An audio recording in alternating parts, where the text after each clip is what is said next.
All right, we're live. It's Fairfield County Live and Local. This is John Kamal. We're presented by the Sono Collection. So I'm going to introduce my guest real quick with a story. And if you listened to my interview with Will Vega last week from the Acoustic, then you heard a shorter version of this. I walked into the Acoustic open mic about 10 years ago, and I had to ditch all my buddies who wanted to go to sports bars because they didn't want to see they didn't want to go to some dumb hippie bar. And I went and I sat down, and I had just gotten out of college. So I'm like, I'm not in a band, and I'm really bummed out about it. So I'm like, all right, let's go to the local mic. Let's see some people like get up there and strum cowboy chords. And I see this guy get up on stage, and I'm immediately just like, oh my God, really? That's what happens around here? And that was my introduction to the black rock music scene right there, was watching this man, Darian Cunning himself, play some tunes. And you were playing some of your solo stuff at the time too, man. But I've gone on to see you in Black Rock Social, a million different sit-ins, Jen Durkin in the Business. How you doing, man? Thank you for being here tonight. I'm well, man. I'm sort of weathering the changes in the world and all of the things happening at the same time, and then and it's I'm lucky to have something to do. I'm lucky to have something to occupy my brain and my soul with, because I know it's hard for a lot of cats out there. It's like like a lot of gigs dried up, and then they're not even when they pick back up, businesses, it's not, it's barely fair to the business owners half the time. It's like you're trying to, you're trying not to put your people in danger, but you want to like give something to the people. So what do you do? I mean, and that's really, and I spoke about my conversation with Will already. I mean, that's the ultimate quandary right now, right? How do you have to run a business, but no one gets into this particular business for the money. So, so how do you balance those? How do you balance that, man? How do you balance, wanting just, because it's one thing. I mean, like, I think that, and I'm sure that stockbrokers out there enjoy going in and selling and making money and all of that, but they wouldn't just do that if no one was paying them for it. You know what I mean? That's the difference between musicians and even venue owners. Like this, we do this for fun. This is what we do when no one's paying us. I mean, it's not even like it's worse than fun. It's like it's that sense of I have to do this. You don't know that it's fun yet. It's not really fun until it goes off like successfully. But sometimes it's even fun when you don't pull it off quite right, just because you learned a little bit and you get to do it again. It's a need. There's a need. There's a need. There's a compulsion there, and then like you get up there, and being in the audience, you're seeing this example of somebody being free with their expression, with their idea, with their they're putting their ethos into emotion, and like it's captivating. It's inspiring. I didn't realize how much juice it gives you and how grounding it is to see it on other people. Yeah. Certainly don't realize it until you can't do it anymore. Yeah, man. My God, it's so bad. Woo! So, dude, we've known each other but people are breaking out a little bit. People are breaking out a little bit. There's a couple of little gig happenings, here and there. I saw myself, but I'm not going to tell anybody not to do it. Right. So no, and like I saw Drop Party did their thing at Bryac last night. I wanted to go to that, man. I wanted to go. I had some video. I had to do dad life a little bit, but there's video. I saw it. Right? I had some FOMO for sure. You got the dad life, bro. I got the dad life, bro. That's what's going on. It's a beautiful thing. Man. It's a beautiful thing. Thank you. But like, dude, we've known each other for a while now, but I never. Long time. Yeah.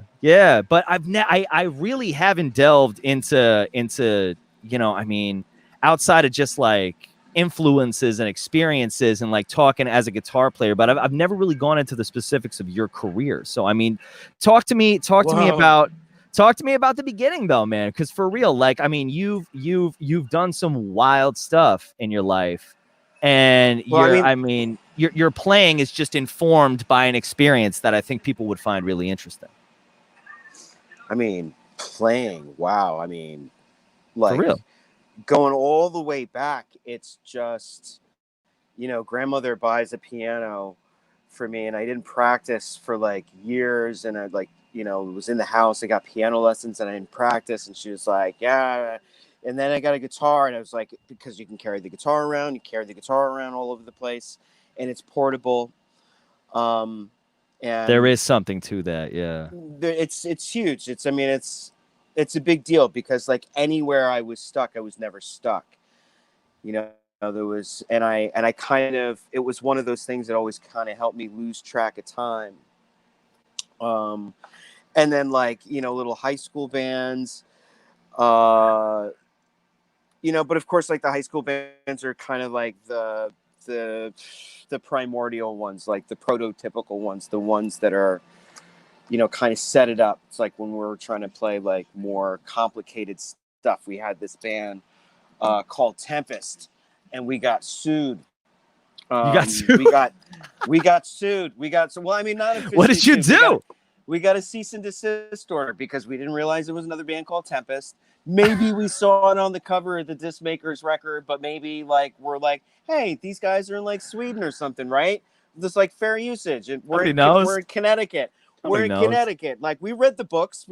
Anyway. They called up with the cease and desist, and like They were really nice. They're actually they're okay, super pro. Like these guys are OG prog rock, like kind of a big deal from where they come from, and sure. they were gracious enough to let us walk away with, I think, like $5,000. We made the next record with it, and then it was like, okay, hold on. We didn't have real names. That all of those bands never had real names.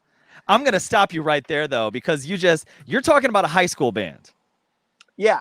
You're talking about a high school band that was in a position to make a deal for $5,000. This is true. This is true.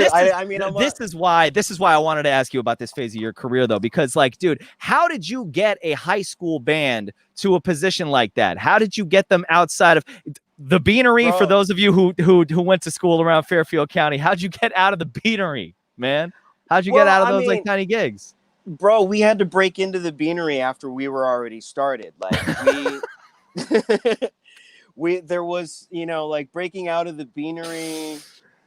Oh, like things happen so they happen so like randomly, and it's fits and starts of things. It's like, big explosions of things, and then big giant lulls of nothing, right? And then like big huge runs, marathon, and then it's like just a little bleak drop in the bucket somewhere, and then like a breeze blows, and then the world moves again. It's like songs. So, it's peaks and valleys. It's peaks and valleys. All kinds of interesting stuff. Well, and here, you know what? And this is Tim Roach, phenomenal guitar player in his own right now, based out of Florida. Timmy. Check out his stuff, man, especially if you enjoy the 80s throwback stuff. This is an old school shredder. The perusal of the instrument. Oh, yes. God. Steve Morse. So for those listening on the podcast, the question is, what album or artist made you want to peruse your instrument? Phenomenal use of the word peruse. Yes, perusal. I'd say easily Steve Morse was a big one. Before that, I think Steve Vai. Like there's a couple of Steves on there. Like I'm a fan of Lukather, but not as much as like Vai's. Right. Let's see who else. Slash was my speaking first of 80s guy. Classics. Slash was my first guy. Like Slash is my dude. And you know what, you said that before too when we did the thing with Jen last year. What is it about Slash that appeals to you? Because that you did mention him as being like your first guy. Yeah, because it was this virtuosity combined with the funkiness. It was this precise, like just fluidity. It was like a drunken monkey on guitar,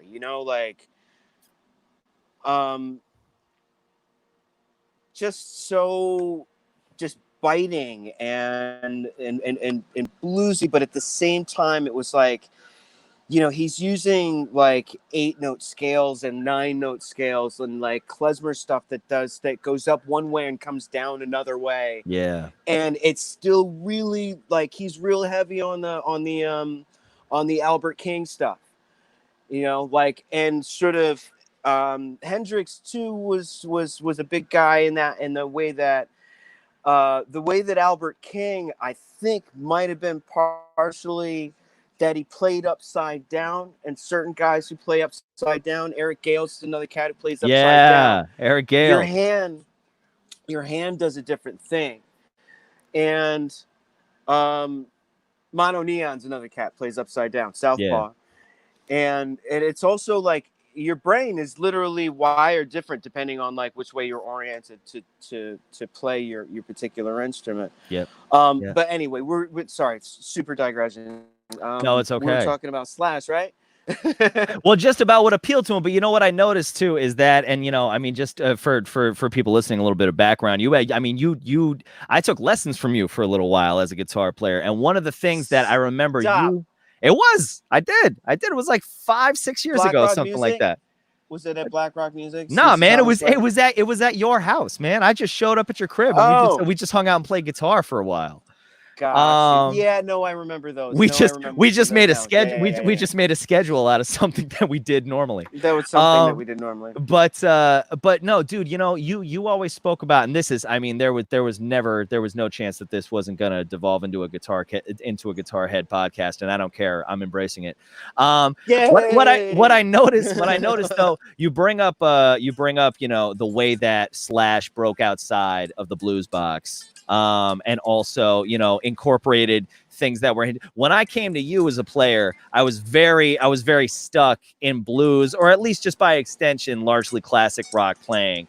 And one of the things that you did was you were just like, all right, yeah, but here's all these fun little half steps that can happen too. And now suddenly you're doing basically like 80% the pentatonic scale, but there's so much more other fun, like little things to it. Well, I mean, and it's something I notice in your playing constantly. There's certain flaws in the English language. It's like we're hell bent on trying to use on metaphor, and it's inherently flawed. And we do things like we say, oh, it's just like this, and we sort of pop music and in the interest of compartmentalizing things, we managed to put blues in this little category so that there's only like a couple of good ways, a couple of true ways to do it. But the thing is like it comes from something that's so much older than that. And like, the blues comes from these more complicated, art forms, music forms, cultures. Oh my God. If you think about, you think about like the gypsy culture that like, proto rock and roll must have come out of. Oh yeah. And like, even like outside of Django, think about like what church music used to be like before our denominations were so clean, and like what people used to do to after work. It's like you didn't have a boom box. You had a couple of dudes who were the boom boom room. We're rocking, like we rock the block. We are the radio station. We are the internet. Like, in a sense, it's like you're the town crier. Like, somebody gets married. It's like those knuckleheads. It's like, well, he's, that's the only, upright bass player you got in the neighborhood. That's the only, like this guy's a good guitar player, and well, he beat up the other guys. So I guess he's got the gig. right. The town crier. I like that. I try. People ask me like, what kind of job is it to even like be on the radio these days? I'm like, it's like being the town crier. You're the local person who just is loud for a living. But because nobody else wants to do it. Nobody wants to do it. No. Speaking of it, like, oh my God, nobody wants to take public speaking. Like there's like 2 people in a class of like 30 that want to take public speaking. Right. Nobody else wants to do it. Everybody else is forced. Well, so like, all right, so you've got, so we were talking before, you had the high school band. What was the start of like your professional career? What would you Um, consider the start of your professional career, I should say? I'd say probably lumping up into the acoustic, probably like 2000, 2001. Mm, You know, mm-hmm. like when it was gigs, and at that point, that was kind of the first time that I was making a living playing gigs, going to open mics, going to other open mics, like getting gigs out of town.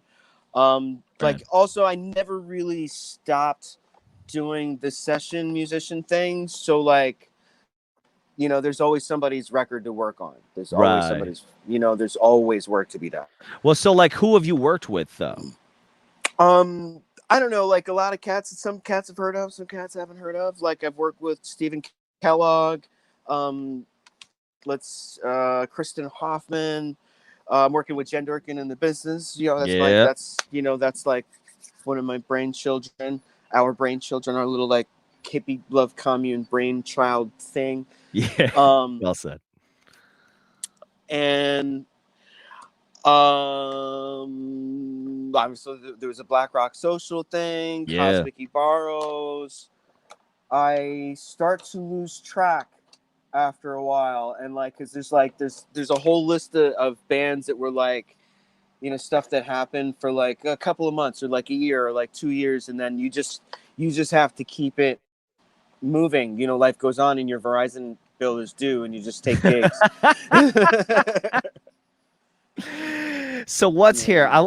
I like this question. What's your favorite lyric in a composed song, Oh or a line Lord, lyric have mercy. that's still, You said, or even just a lyric that's still rolling around in your head, waiting to be used? Ooh, so this is kind of a double right here from Angel. So we got favorite lyric and one that's already written, and Angel, that one is not fair. and one that's rolling around in your head that you're waiting to use. That's Oh, exciting. I got a whole bunch of those, and I have to be careful with this because I have this thing called I think it's a variant on red light syndrome, but it's like and it's sort of like a Stockholm syndrome, but it's about your recordings. And if you record a thing and you put it out and it's not quite finished, it's really hard to evolve it past that first unfinished version. It's really hard to correct mistakes Ah. after I give it to you. So if I give you that favorite lyric that I'm just about to use, it's going to lose potency. Angel, you have to Oof. wait for the record.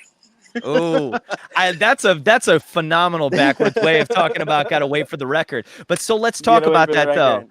So it's all right. So it's Fairfield County Live and Local. We're presented by the Sono Collection. I'm talking to Darian Cunning. It's John Kamal from 95.9 The Fox. Coming up at 9 p.m. Actually, let me get you the exact time because I've got it on my computer screen. Coming up at 8:57. No, at 9 o'clock exactly. We're going to hear 3 in a row from Darian Cunning. And let's talk about this music that you sent me that we're going to be hearing in just a couple of minutes. So Kitty Kitty's Yeah, the what did I first one, but that's an older tune of yours. I've heard that. I've heard that song a bunch of times. That's an older tune. I mean, like most of these, like what did I send you? I sent you Kitty. I sent you Love Strong. I Yep. sent you You sent me, and hold on. So I, and you Top of the Wall. I sent you like 5 tunes. Oh my top of the god. wall did. Top of the wall did. Oh yeah. Top But of the Wall. oh, okay, all right. So it's just top of the wall. So I read it because it was all one word on the file Oh name. god. So Right. I just made it up. So if you so listen to the show, and if you notice the title of the song, it's this ridiculous It's bastardization of Darian's definitely song title that I just wrote it's into our computer system at the Fox. definitely the file name. But yeah, I just kind of like slammed that out because I was like these were like they're almost done. Like I'm not changing any lyrics. I'm not like redoing anything on them. So What I these love about them tunes, though is they're so musically diverse though. I mean, I'm so a sorry. nutcase, Yeah. man. Continue though. Like tell me about where you draw inspiration from all these, because Kitty Kitty is just basically just like straightforward rock tune. It's got a great groove to it, but that's just you're not a ton of effects on it. It's just your kind of like No, just really straight dry. ahead rock and roll song. But you delve into some other sounds in these other 2 tunes. So while we've still got the time, and I want to give people a chance to listen to them, but while we still have a couple minutes left, tell me about these Well, songs, man. the Kitty is just like a straight up band of gypsies, like, you know, bang Big it time. with the Big band, time. you know, just run with the band and get her done. Um, the and you know, it's pretty cut and dry. It's a fun, sexy little song. Love Strong is a little bit that, you know, these things start out as like a little acoustic thing, and then there's always somewhere when especially we're living in the 21st century, Mm. and it's hard enough to capture, you know, it's hard enough to capture truthful audio on what you're doing, much less be able to sort of enhance. And we have a lot of ways to enhance the music that we play, and like, why not kind of go all the way out, you know, in the service of the song. And it's like, there's obviously the service to the performance and like to be able to reproduce the product. But I mean, I'm telling you, lately, like, with where our enjoyment sort of, I'd already been experiencing a little bit of like dissatisfaction with the way that we've come to enjoy certain things, and I Oh, the found way that a we lot enjoy of it, music, certainly. Certainly. and you know, and I found it's only recently that I've been like, you know, you hold up for 90 days, you find out your relationship to music, you find out what you really like want to listen to and won't tolerate anymore. And like, Yeah. I mean, my vinyl collection is like, I have to reorganize it because it's you know, like I keep, you know, taking stuff out, and like now I'm actively listening to them. Right. Where it was like, you know, every once in a while I would have like a project listen, or like, you know, you're cleaning up and like you pick out four, you change it a couple of Yeah. times, and but like, so I like putting a lot of things into the music, and sometimes I don't know what year I want it to be. Sometimes I'm in the past, sometimes I I like really am that. in a hurry to get to the future. That's very well said. I like that. And sometimes I'm really in a hurry to get to the future. So these Um, tunes are really just kind of, I mean, you know, like a way of incorporating, you know, and stop me if I'm on the wrong track, but like in incorporating all of these incredible things that we can do to music right now, but at the same time trying to keep it natural, trying to keep it honest to what the song is I supposed to mean, be. right, but it's like one of those things. It's like at a certain point, like even our interference in something does not make it like an unnatural chemical. You're a person, right? Like, and because you have a step into a chemical process, you can no longer say that thing is unnatural. You already had your hands on it. You know Yeah. what I mean? Like, so like no matter what you do to it, it's got your hands on it. It's manual. It's already like, you know, as soon as somebody told me once, like, as soon as sound hits the air, it's analog. No matter how digital you get, you guys can have like wars about like bit rates and D to A converters all day, Sure. but as soon And as they that will. speaker starts moving, it's analog, Yeah. you know? Yeah. And so like that's the music is kind of a similar thing. And it's like, I really love like bare bones stuff. Like, and I also really love to see the tricked out car. You know, like Right. I wanna, you know, I like big shows. I like big shows. I like little shows. I like shows, period. But Yeah. I don't eat the same thing all the time. Sometimes I eat big, sometimes I don't eat so big. Well, and that's, I mean, I think that's a great way to describe what we're about to hear from you musically, because it's all you, but it's all different types of you, and it's cool. So, I mean, listen, if this piqued your interest, it's starting to play right now ish. So, dude, this is Darian Cunning. He plays in Jen Durkin in The Business. He writes his own tunes. He's in Black Rock Social, Cosmic Heroes. He is one of the best musicians in Connecticut and on the Eastern Seaboard, and a good friend of mine. Dude, thank you so much for being here.